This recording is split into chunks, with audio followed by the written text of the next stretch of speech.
Hey guys, it's Ben the Coin Geek at Old Pueblo Coin, and today I have an environmental damage video for you. We're going to talk about environmental damage, and some of the old holders, like this old page from a Whitman album, you can really see that the coins were really kind of nice in here. This is going to be from the 50s, and I have another page going back into the 40s with some nice BU cents mixed in there. Right? And so, of course, one of the problems you're going to run into is when you start to take a closer look at these guys, you'll see that perhaps there's more there than just toning. There's a bunch of other materials that came along for the ride that you may not actually want to see on a coin. So at first it looks really kind of like there's some cool toning on this coin, but then as you look a little closer, you'll see, that probably you're going to have the beginning of some spotting and also corrosion and things that in the long term aren't going to be good for these coins. And collecting cents is really tricky because you almost want to buy coins that are already certified, and then you got to feel for the fact that they're going to most likely age well. So this one here, what I want to show you is, of course, we've got a couple of coins in here that are actually proofs. As we look at them here, see this 55, and then you can see the fields on the 55 and then the 56. And one of the things that I want to point out on here is we're going to take a closer look is just identifying some of these items here, because sometimes you'll see them raw and you won't be 100% sure, because as you go back in time, it's going to really matter when I get back to this 52, like, wait a second, is this 52 a proof? Right? Or has it just been polished? And so I'm gonna go ahead and move to something a little bit different as we talk about this, because for example, I've got this U.S. proof set 1936, right? Well, at least that's what it says. And then you look at the coins, and if you've studied coins a little bit now, first of all, these actually at a glance have a proof look to them, and it's actually very deceptive in my opinion, because they have been polished, or sometimes we used to joke and call them a Polish proof. And I already pulled the cent out because we're going to take a closer look at the cent here real quick and try to figure out, well, what is this? Are these coins proofs? Or are these coins not proofs? So first of all, you can see all the hairlines on there and it's been cleaned. But this in and of itself doesn't mean the coin's not a proof. It could have been a proof coin that somebody polished, right? You could have had something like that going on. So let's see if we can figure out something. What's that other clue that we need to look at? What's that other thing that we need to know when we're looking at proof coins in general? And of course, on these earlier proof coins, one of the things that we've talked about in the past is that rim, that double rim, that high struck rim. What does that look like? What does that mean? Right? And so what does it mean that it's squared off? Right? So first let's look at the term when they talk about the rim being squared off. Right? So when I look at these here, you'll see rounding on the edges of the coin. Let's grab another cent here and look. Now this one has a little bit more of a strong rim to it.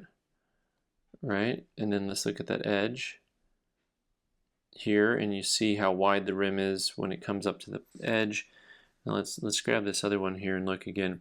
There's a level of sharpness to a proof that's really hard to ascertain until you kind of hold them and look at them. So I want to put these next to each other a little bit and see if you can tell the difference on these with the overall sharpness.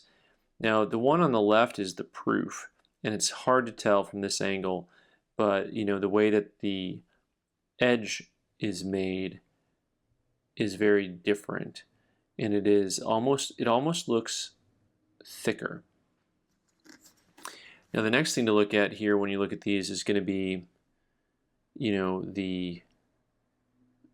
how does this rim, how do I get this to focus a little bit for you?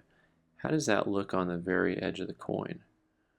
Right, we're going to look at that, and then we're going to grab the proof again and look and see this almost double rim that you can see running all the way around the edge of the coin.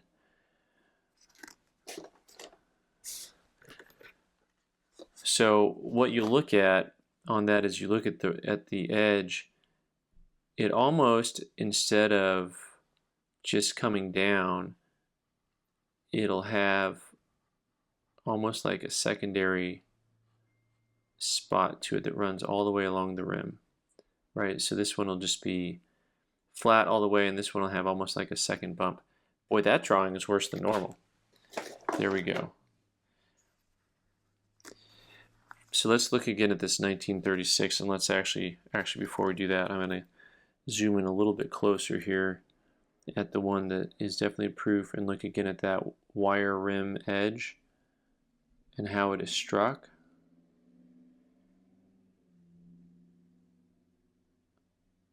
And then we're going to go ahead and look at this 36